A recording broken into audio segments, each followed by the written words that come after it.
Hindi mga ka-farmlat, ayan, sa mga ka-farmlat natin dyan. So, sa mga nag-aabang na upload natin, so, abang-abang lang. Meron po tayong new property available. So, i-upload natin yan.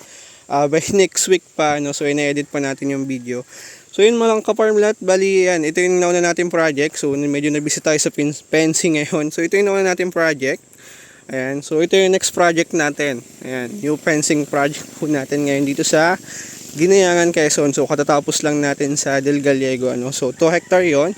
And yun mga ka-farmlat, commercial lang kung meron kayong farmlat dito around Quezon. So gusto niyo i-secure ang boundaries nyo, ano. So nag-offer tayo ng relocation survey, and aside doon, so nagpe-fencing din tayo, ano.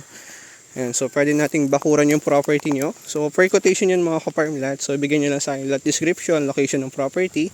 So pupuntahan ko po actual, ano. So survey natin yan.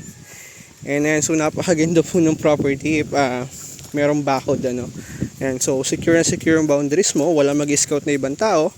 So kasi minsan pag nasa malayo yung may-ari, so minsan iniisip ng ibang tao na wala nagmamay-ari ng lot, lalo na't hindi nila naalagaan. So minsan meron nag-scout, ano, may tumitira na ibang tao, or di kaya naman kung may mga tanim, so pinapasok ng hayop.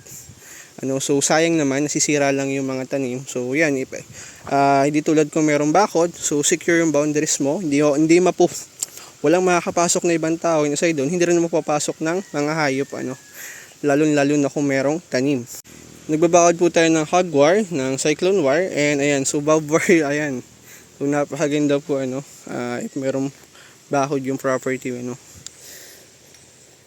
Napakaganda mga ka-farmlat if merong bakod yung property yan. So secure na yung boundaries yung mga ka-farmlat. Yan, so napakaganda. Ito medyo laylay, inaayos pa nila yan. Ayan, so napakaganda ng layout nito kasi platted. And beach front to mga ka-farmlat. Ayan, so napakaganda. And bali ito yung nauna natin projects. Ayan. So ang ganda.